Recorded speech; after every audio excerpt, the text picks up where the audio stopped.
চাওক মই যে আমাৰ দলটোৰ যেতিয়া মই কংগ্ৰেছত আছিলোঁ তেতিয়া এটা পৰম্পৰা আছিলে যে মই সভাপতি হৈ ৰিপুণ বৰা ডাঙৰীয়া ঘৰলৈ গৈছিলোঁ। ৰিপুণ বৰা ডাঙৰীয়া সভাপতি হৈ অঞ্জন দত্ত জীয়াই থকা নাছিলে, তেওঁলোকৰ ঘৰলৈ গৈছিলোঁ।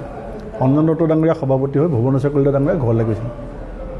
গৌৰৱ গগৈ ডাঙৰীয়াই মোৰ ঘৰলৈ যোৱাৰ প্ৰয়োজন বোধ কৰা নাছিলে। যেতিয়া পথালি পাহাৰত মোৰ ঘৰৰ ওচৰত মিটিং হৈছিলে তেতিয়া দলে মোক দায়িত্ব দিছিলে যে ইয়াতে অকণমান জিৰণি ল'ব। পৰিস্থিতি বাধ্যবাধকতাত যাওঁতে মোৰ ঘৰত সোমাই গৈছিলে।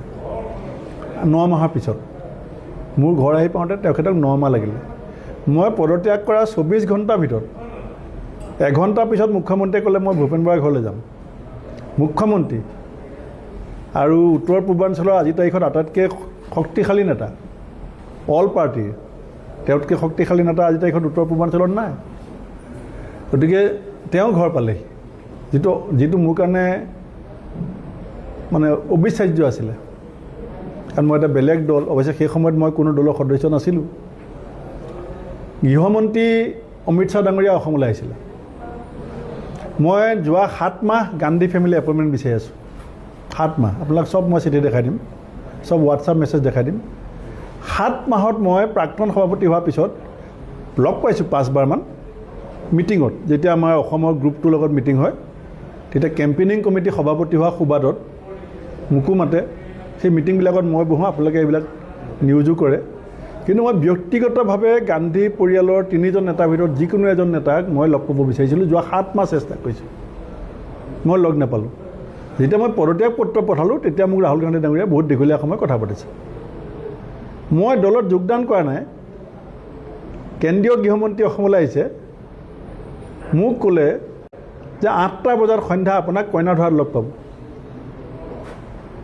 মই স্বইচ্ছাই 7:50 গৈ পেলাই তাত উপস্থিত হ'লোঁ। দিল্লীৰ পৰা তেখেত গুৱাহাটী এয়াৰপৰ্ট, অমিত শ্বাহ ডাঙৰীয়া গুৱাহাটীৰ পৰা কইনাধৰা 8:03 গৈ পাইছে আৰু মোক 8:05 লগ কৰিছে। 7 মিনিটো লগা নহয়, 3 মিনিটত গৈ পাইছে। 5 মিনিট 2 মিনিট তেওঁ গৈ ৰুমটোত বহি কৈছে যে ভূপেন বৰাক মাতি দিয়া। আৰু মই বিদায় লৈছোঁ যেতিয়া মোক কথা কৈ শেষ হৈছে মই নিজে। আৰু যিটো দলক মই 32 বছৰ দিলোঁ, যিটো দলৰ মই ৰাজ্যিক সভাপতি হ'লোঁ, সভাপতি যোৱাৰ পিছত মই 7 মাহ চেষ্টা কৰি 21টা অভিযোগ দিয়াৰ পাছত 21টা অভিযোগ, শেষ অভিযোগটো আছিলে গৌৰৱ গগৈলৈ লিখিছিলোঁ যে please don't compel me to address a press meet against you. আৰু সেই কপিটো মই কেন্দ্ৰীয় নেতৃত্বক শ্বেয়াৰ কৰিছিলোঁ, দেৱব্ৰত শইকীয়াক শ্বেয়াৰ কৰিছোঁ। তাৰ পাছতো মোক এপইণ্টমেণ্ট দিয়া নাই। সেইটোৱে মই কৈছোঁ যে 32 বছৰ ৰাজনীতি কৰি যিটো নেদেখিলোঁ সেইটো 32 ঘণ্টাত মই বিজেপিত দেখিলোঁ। গৌৰৱ গগৈ, বহুতে কয় যে গৌৰৱ গগৈ কেৱল নামমাত্ৰ সভাপতি থাকে, ৰকিবুল হুছেইনে নিয়ন্ত্ৰণ কৰে। গতিকে ৰাহুল গান্ধী ডাঙৰীয়া যেতিয়া মোৰ লগত মাজুলীলৈ গৈছিলে, মই তেওঁক কনভিন্স কৰিবলৈ সক্ষম হৈছিলোঁ যে আমাৰ সত্ৰলৈ গ'লে আপুনি এখন ধুতি পিন্ধি, পাঞ্জাবী পিন্ধি, চেলেং চাদৰ গামোচা লৈ গৈ সত্ৰাধিকাৰক এটা প্ৰণাম কৰিব লাগিব। কিন্তু ৰকিবুল হুছেইনক কনভিন্স কৰিব পৰা সাহস আৰু সক্ষমতা গৌৰৱ গগৈ যে নাই, সেইটো মাজুলীত পায়জামা পিন্ধি যোৱাটোৱে প্ৰমাণ নকৰে জানো? সেইকাৰণে মই কৈছোঁ যে এজন ফেচ হয় আৰু এজন বেছ হয়। কংগ্ৰেছৰ সেইটো উপায় নাই এতিয়া, কাৰণ কংগ্ৰেছে জানে যে 24টা ছিটত কংগ্ৰেছ এতিয়া প্ৰতিদ্বন্দ্বিতাত আছে বা সম্ভাৱনাও আছে।